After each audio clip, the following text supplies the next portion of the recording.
Bienvenue à ce nouvel épisode de La Clé du condo. C'est quoi la Clé du condo? C'est un balado disponible en version audio et vidéo où l'on discute de problèmes et défis rencontrés par les administrateurs de copropriété et où on tente d'amener des réponses, des solutions, des idées et des réflexions. Mon nom est Julien Gobeil-Simard. Je suis directeur général chez Depatie-Beauchemin Consultants, une firme de services conseils techniques spécialisée dans le secteur de la copropriété. Je suis également directeur général et cofondateur de Oudi, une start-up qui développe des solutions technologiques pour faciliter l'entretien et le maintien des copropriétés. J'ai également démarré la communauté Condo Admin sur Facebook, communauté que nous vous invitons d'ailleurs à joindre si ce n'est pas déjà fait. On va d'ailleurs s'alimenter abondamment des questions posées par la communauté pour déterminer les sujets de discussion de chaque épisode. Pour cet épisode, j'ai le plaisir de m'entretenir avec Maître Marie-Cécile Bodéus et Maître Ludovic Ledraoulec, qui sont tous les deux avocats associés du cabinet de Grand Prix Jolicoeur spécialisé en droit immobilier. Mes collaborateurs sont particulièrement actifs dans le secteur de la copropriété. Je vous invite donc à vous abonner à l'infolette de Grand Prix Jolicoeur et à suivre la page Facebook afin de vous assurer de ne rien manquer des nombreux contenus, formations et événements qui vous sont offerts. L'épisode d'aujourd'hui est dédié aux copropriétaires. On discute de 5 pièges que les propriétaires de condos doivent absolument éviter. Allons-y. Bonjour Ludovic et bonjour Marie-Cécile, vous allez bien? Ça va très bien, toi? Bien comme aussi. Comme toujours, super bien. Merci encore une fois de participer à ce nouvel épisode de La Clé du condo. Donc, on poursuit notre série des pièges à éviter. Cette fois-ci, les 5 pièges à éviter en tant que copropriétaire. Et je pense que, on aurait pu faire une liste probablement de 25. On se limite à 5. On commence avec le premier qui me fait peur en tant qu'ex-président de conseil d'administration de copropriété. Interrompre les paiements de ses frais de condo. Oui, effectivement, Julien, c'est selon moi, le piège dans lequel il ne faut pas tomber pour un copropriétaire qui serait frustré envers son conseil d'administration ou mécontent du travail du conseil ou du gestionnaire et fatigué des multiples demandes qu'il fait et qui ne sont pas répondues. Il se dit, en désespoir de cause, je vais arrêter de payer mes frais de condo et ça va donc enfin pouvoir débloquer sur les différentes demandes que j'adresse et qui ne sont pas répondues. C'est une très, très mauvaise idée parce que le chantage qu'on cherche à générer avec cette attitude ne va pas fonctionner dans la mesure où le syndicat dispose de moyens très coercitifs pour obtenir le paiement des frais de condo de tous les copropriétaires. Et le copropriétaire ne peut pas se faire justice à soi-même. C'est un moyen de défense qui ne fonctionne pas.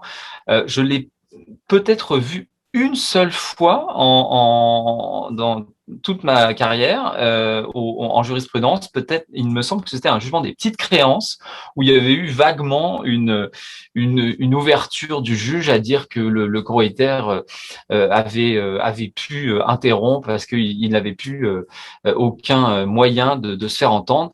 Mais alors, c'est un jugement complètement isolé et qui n'est absolument pas soutenu par les dizaines et centaines même d'autres jugements qui statuent sur les recouvrements de frais de condo. Alors, clairement, c'est une mauvaise idée pour obtenir gain de cause parce que si quelqu'un ne paye pas ses frais de condo, il nuit à la collectivité tout entière des copropriétaires. Et ça, le conseil d'administration, qui n'est pas une entreprise au CAC 40, là, ne peut pas le tolérer parce que le conseil a besoin de l'argent pour payer les fournisseurs qui sont prévus dans le budget. Alors, il n'y a pas de possibilité pour le conseil d'attendre le paiement des frais de condo qui doivent être reçus. Et, dans les conséquences très directes de ça, même pour le copropriétaire, je veux dire, si on fait affaire à un conseil d'administration qui connaît ses recours, typiquement, on parle de quoi comme recours dans l'ordre, là, j'imagine que dans certains cas, on peut peut-être parler de pénalité, d'hypothèque légale, même des choses comme ça. Ça va droit de vote. Ça va aller très vite. Déjà, vous avez des pénalités, effectivement, qui peuvent être imposées. Mais ça, dans les faits, si le syndicat ne prend pas un recours en justice aux petites créances, ça sera pas vraiment quelque chose qui va énerver le copropriétaire. Mais le recouvrement hypothécaire, en revanche, ça va très vite parce qu'après seulement 30 jours de défaut de paiement, suite à votre avis de cotisation, le syndicat peut publier un avis d'hypothèque légale, donc au registre foncier sur votre appartement. Et il n'a pas besoin de vous le signifier. Donc, en plus, ça peut se faire quasiment à l'insu du copropriétaire. Il est de bonne guerre de l'aviser. Mais juste après la publication au registre foncier, qui peut se faire dans les 30 jours qui suivent, le syndicat peut continuer avec un préavis d'exercice de droit hypothécaire. Donc là, il dit, moi, j'entends exercer mon droit hypothécaire dans les 60 jours. Alors, après ça, 60 jours plus tard, vous pouvez recevoir une procédure judiciaire pour faire vendre votre condo. Donc, en l'espace de 90 jours, vous pouvez recevoir une procédure judiciaire par huissier pour que votre condo soit vendu. Donc, c'est clairement le moyen coercitif. C'est pas le copropriétaire qui l'a, c'est le syndicat. À peu près tous les mots que tu viens de dire me font peur, donc je pense qu'effectivement, tirons la conclusion que ne pas payer ses frais de condo comme façon d'exercer une pression ou faire du chantage, c'est une très, très, très mauvaise idée. On passe au deuxième piège à éviter, un que j'ai hâte de vous entendre là, particulièrement, enterrer sa DDC, sa déclaration de copropriété ou faire fi du mode de copropriété, du mode de propriété choisie, en fait. Alors ça, c'est un piège hyper répandu en copropriété. Alors, l'acheteur en copropriété, il tombe en amour avec une cuisine, une salle de bain dans son condo. Il ne tombe pas en amour avec une déclaration de copropriété, une réglementation de copropriété ou même les obligations d'un copropriétaire. Donc, il va acheter son unité de copropriété pour l'intérieur de celle-ci, pour les services éventuellement qu'il va pouvoir avoir. Il a un gym, il a une piscine, il a toutes sortes d'affaires. Et il va faire fi, dans bien des cas, de prendre un soin important de lire les règles de vie qui vont gouverner son achat. Alors, acheter en copropriété, c'est accepter de se limiter dans ses droits et d'en avoir moins que si j'achetais une maison unifamiliale ou je suis allée dans le fin fond du bois. Donc, j'accepte de me limiter et d'avoir des restrictions. Des restrictions quant aux animaux, quant aux travaux, quant à ce que je peux faire à l'intérieur de mon unité privative. Le problème qu'on constate souvent, c'est qu'un copropriétaire, dans sa tête à lui, c'est pas très clair ce qu'il a acheté. Il a acheté un condo, il est chez lui, paye des frais de condo, il y a un conseil d'administration qui est peut-être aussi un petit peu concierge sur les bords. Donc, il est un petit peu mêlé dans ce qu'il achète. Et il a tendance à vouloir et à requérir de la part du conseil d'administration, des différents organes de gouvernance à l'intérieur de la copropriété, des droits qui, en fait, il n'a pas. Et de très mal comprendre ses obligations à titre de copropriétaire. Alors, il n'aura pas lu sa déclaration de copropriété, il ne se sera pas conformé à la réglementation parce qu'il va penser à tort qu'il est chez lui et qu'il peut faire ce qu'il veut. Mm-hmm. Donc, c'est le piège numéro 1 et croyez-moi, il est très répandu. Je suis absolument d'accord. Là. C'est tellement surprenant à quel point, en fait, il y a beaucoup de gens qui ont un condo et qui ne comprennent pas du tout ce qu'ils ont acheté comme mode de copropriété. Puis c'est pour ça que je trouvais ça aussi intéressant.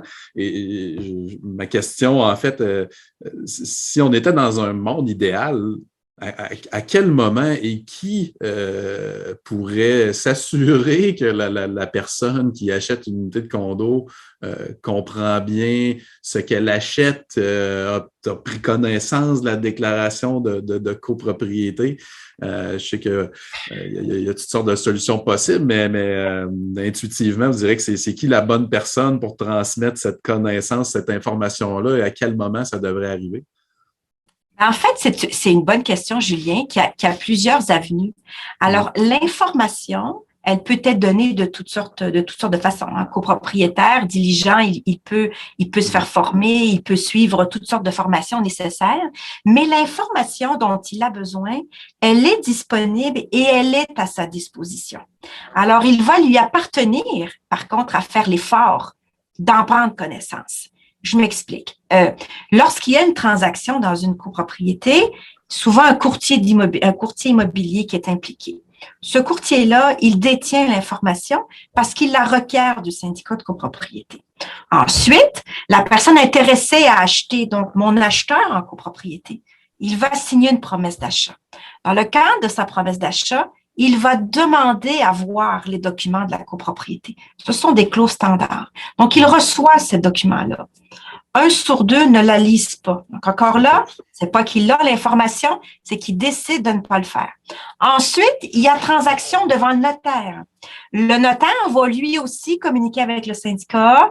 Il va faire la transaction avec l'acheteur et le vendeur et il va y avoir encore là une autre opportunité d'avoir l'information nécessaire. Et lorsqu'il achète et qu'il signe son acte de vente, l'acheteur en copropriété s'engage à respecter la déclaration de copropriété. Ce sont des clauses qui font partie de tous les actes d'achat en copropriété. Donc, encore là, il a l'opportunité d'obtenir l'information. Et après ça, lorsqu'il devient copropriétaire, qui rentre physiquement dans la copropriété, peut toujours s'adresser au syndicat de copropriété pour avoir copie des règlements, pour savoir ce qui se passe. Donc, l'information, elle est là. Elle est là à tous les stades de sa progression vers son achat. Suffit maintenant de le motiver à vouloir en prendre connaissance et à vouloir agir en conséquence. Tout à fait. Donc, on dit souvent que devenir propriétaire ou copropriétaire, hein, c'est pour la plupart des gens, c'est l'investissement le plus important qu'on fait dans sa vie. Donc, j'imagine que on peut dire traiter cet investissement-là comme le plus important de votre vie et prenez connaissance des documents, intéressez-vous au mode de propriété auquel vous adhérez en faisant cet achat-là pour ne pas avoir de mauvaises surprises puis comprendre les limitations que ça vous apporte. Donc, excellent point, merci beaucoup. Donc, on passe au 3e piège à éviter en tant que copropriétaire et on parle de commencer des travaux dans sa partie privative sans lire les règlements ni aviser le conseil d'administration. Alors, vous aurez vu la nuance entre commencer des travaux sans autorisation puis faire des travaux sans autorisation. Parce que faire des travaux sans autorisation, clairement, ça, c'est de toute façon à proscrire. Mais on se retrouve souvent dans des situations où en fait le copropriétaire commence à faire ses travaux, puis là il est arrêté par quelque chose ou quelqu'un de l'administration et il se dit j'avais pas vu les règlements, j'avais oublié les règlements, j'avais pas lu les règlements, fait que je vous envoie les documents. Et là on est dans une situation très urgente où on traite pas le dossier avec la finesse et la qualité qu'il aurait dû être traité parce qu'on est pris par le temps, on n'a pas les professionnels qu'il faut et on traite ça donc trop rapidement. Alors, en copropriété, quand vous faites des travaux dans votre partie privative, ne croyez pas que vous pouvez faire ce que vous voulez. Vous n'êtes pas dans une maison unifamiliale, vous êtes dans un bloc, dans un volume d'air qui est surrounded par les parties communes. Alors, vous avez dans une présentation bilingue. Une présentation bilingue, attention. Continuez à suivre. Et donc, derrière ces parties communes, il y a des parties privatives, c'est-à-dire celles de vos voisins. Donc, vous ne pouvez pas faire des travaux chez vous qui pourraient avoir une répercussion significative sur les parties communes ou les parties privatives. Et même à l'intérieur de chez vous, si vous faites des travaux qui ont un impact sur l'eau, sur l'électricité, eh bien, il faut que le syndicat soit au courant, soit avisé de cela. Pour de multiples raisons par rapport à la sécurisation et à la pérennité du bâtiment, mais aussi pour des fins d'assurance, ça peut être très utile pour le conseil d'administration de savoir tout ça. Et enfin, au niveau de l'impact de ce que vous pourriez toucher sur les parties communes, le conseil d'administration pourrait, lui, avoir dans le registre de la copropriété des documents qui vous sont pertinents ou qui sont pertinents à votre entrepreneur ou à vos professionnels. Parce que dans les plans, on va pouvoir savoir où sont les conduites d'eau, où sont les conduites d'électricité, chose que les copropriétaires n'ont pas nécessairement comme information, puisque ça concerne tout le bâtiment. Et dernier point, il peut y avoir dans votre déclaration de copropriété des règles très claires qui encadrent l'exécution des travaux dans une partie privative, concernant des délais, concernant des demandes d'autorisation à faire au conseil, concernant des frais que vous devriez acquitter pour payer la surveillance ou la vérification de vos plans par un ingénieur ou un professionnel mandaté par le syndicat, mais payé par vous. Alors, il peut y avoir toutes sortes de clauses qui encadrent l'exécution des travaux et vous devez les connaître absolument avant de penser à faire des travaux chez vous. Ouais. Puis ça, c'est quand même un cas fréquent aussi, hein. Je suis chez nous dans mon unité, donc je fais ce que je veux, mais non, on habite en collectivité, donc on ne fait pas exactement ce qu'on veut tout le temps, ou du moins, il peut y avoir des choses qui l'encadrent, mais je pense qu'une des questions qui revient souvent chez plusieurs copropriétaires, ça serait: c'est quoi des travaux? Est-ce que peinturer un mur, c'est des travaux? Est-ce que poser des dosserets, c'est des travaux? Est-ce que ériger un nouveau mur pour créer une pièce où il n'y en avait pas, ce sont des travaux? Donc, je pense qu'il y a peut-être aussi la notion de ça serait quoi une règle du pouce qu'on pourrait donner pour aider les gens à comprendre. Quand on parle de travaux, on parle de quoi, là, quand on accroche un cadre au mur, par exemple, je pense que on n'est peut-être pas dans des travaux. mais je pense que définitivement, quand la plomberie et l'électricité sont impliquées, on est dans des travaux avec un grand T. Et quand on est amené à faire des travaux qui vont possiblement toucher physiquement les parties communes, c'est-à-dire à partir du moment où vous construisez un lit mural, vous installez un lit mural. Je veux dire, ça ressemble pas à des travaux, l'installation d'un lit mural.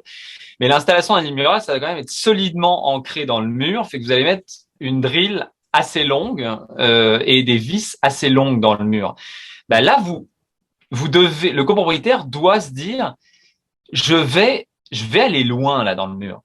Fait que je vais aller plus loin que ma partie privative. Je vais me retrouver dans les parties communes, puis j'ai aucune idée de ce qu'il y a dans cette partie commune.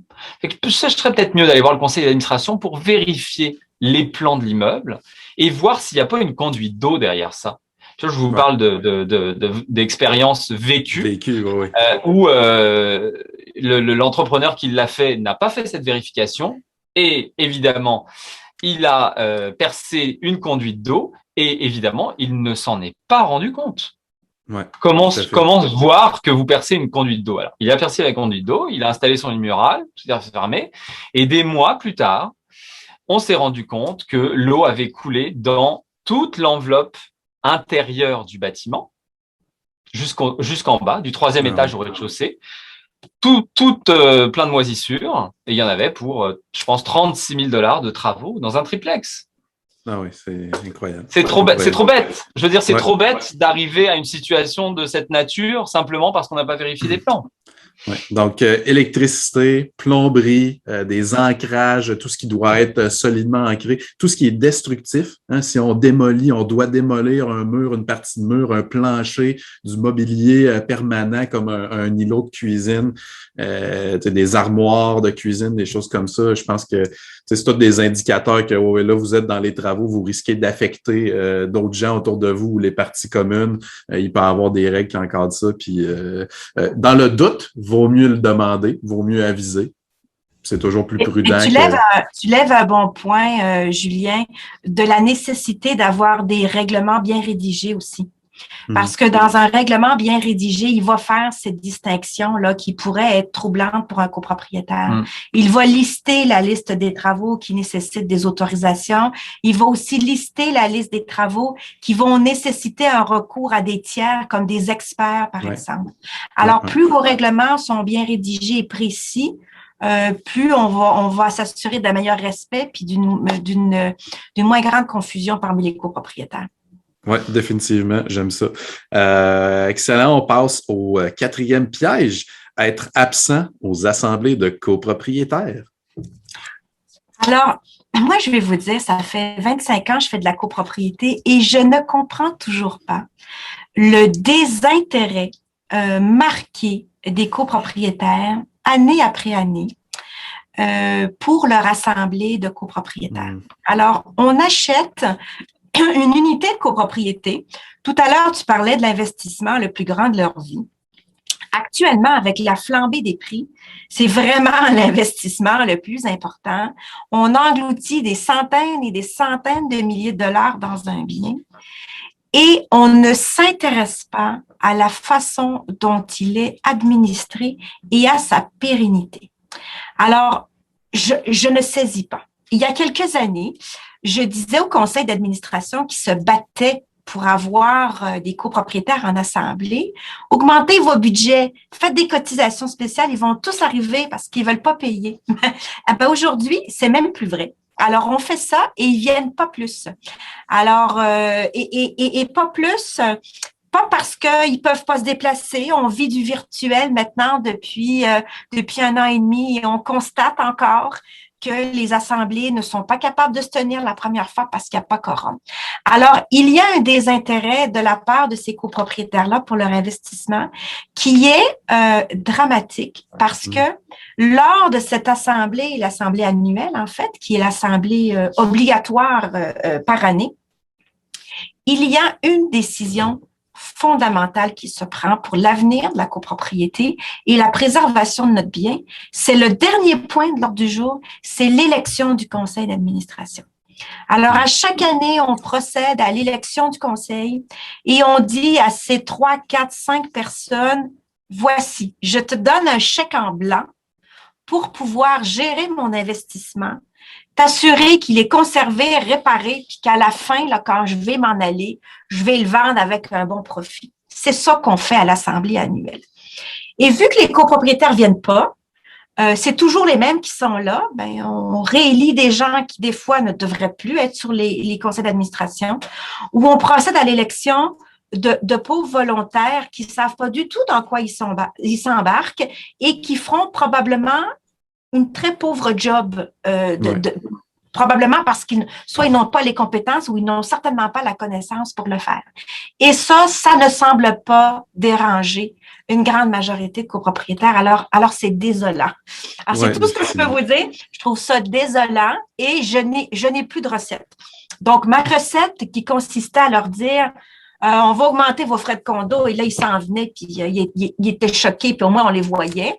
Ne semble même plus marcher, ne semble même plus fonctionner aujourd'hui. Alors, il faut croire que de la part des copropriétaires, il y a un acte de foi en disant, ben écoute, faites donc ce que vous voulez avec mon bien, puis on verra par la suite. Oui, c'est ça. Il y a effectivement un désintéressement dans beaucoup de cas. Puis des fois, je pense qu'il y a des copropriétaires, en fait, qui ils se comportent plus comme des locataires. C'est comme s'ils réalisaient pas qu'ils étaient propriétaires d'un actif immobilier qui vaut plusieurs millions de dollars. C'est drôle des fois de voir des gens, par exemple, qui ont 0,00002% d'une compagnie comme Amazon, puis qui vont s'intéresser à l'évolution de leurs actions, alors qu'ils ont 3% d'un immeuble qui vaut 25 millions de dollars, puis qui ne s'intéressent pas plus que ça à ce qui se passe avec leur actif immobilier, et pourtant, ça vaut beaucoup plus cher dans leur portefeuille. Excellent. Dernier piège à éviter pour les copropriétaires, dénigrer ou critiquer le travail de l'administration sur les réseaux sociaux. Oui, alors si un copropriétaire n'est pas content avec le travail du conseil d'administration, ben, l'Assemblée générale des copropriétaires annuelle, elle est là pour ça, pour dire ce qui nous chagrine et ce qui nous chiffonne. Ou au moins, tout au long de l'année, ben, que les copropriétaires le fassent, mais sur la bonne plateforme, c'est-à-dire la plateforme de l'administration ou avec leur gestionnaire. Mais aller dénigrer et critiquer le travail du conseil sur les réseaux sociaux, sur le groupe Facebook qui a été créé par des groupes de copropriétaires, c'est une très mauvaise idée parce que ça va s'apparenter à une campagne de dénigrement, de salissage dans un groupe qui ne représentent même pas la réalité de la collectivité des copropriétaires, parce qu'il n'y a pas tous les copropriétaires dans un groupe Facebook. C'est faux de croire ça. C'est impossible pour le modérateur de suivre le flux des transactions immobilières en fonction de ceux qui partent, ceux qui arrivent. Et donc, on se retrouve dans un groupe qui n'est pas le syndicat de copropriété. Un groupe Facebook d'immeubles n'est pas le syndicat de copropriété, n'est pas l'assemblée des copropriétaires, n'est pas le conseil d'administration. Ça n'est même pas une plateforme d'échange avec le gestionnaire de la copropriété. Alors, ce n'est pas le lieu pour échanger sur les frustrations des copropriétaires. C'est plus un lieu pour échanger sur le lieu de vie, puis quels sont les horaires de la piscine, où est-ce qu'on met nos vidanges. Une tasse de farine. Échanger exactement. Se prêter des outils. Voilà. J'ai plus de sucre, je suis au 404. Est-ce que quelqu'un peut m'aider? Bon. Exactement. Mais on ne s'en va pas sur le terrain sur le terrain administratif qui lui appartient vraiment au syndicat de copropriété et qui concerne tout le monde. Quand le syndicat envoie un avis de convocation ou une communication aux copropriétaires, ce sont tous les copropriétaires qui le reçoivent. Oui, tout à fait. Bien dit, bien dit. Donc, chaque chose a sa place, chaque place a sa chose et définitivement, le groupe Facebook, je pense que tu l'as très bien dit, c'est pas l'assemblée, c'est pas le conseil d'administration, puis c'est pas le canal pour parler aux gestionnaires. Donc, à éviter pour tout ce qui concerne les questions d'administration et de gestion de copropriété. Donc, ça fait le tour de ces 5 pièges à éviter en tant que copropriétaire. Définitivement que ça a été instructif. J'espère que c'est le cas aussi pour les copropriétaires qui nous écoutent. Merci encore infiniment, Marie-Cécile et Ludovic, pour votre participation et ces 5 pièges. Et au plaisir de se reparler d'un autre sujet dans un prochain épisode. Au plaisir.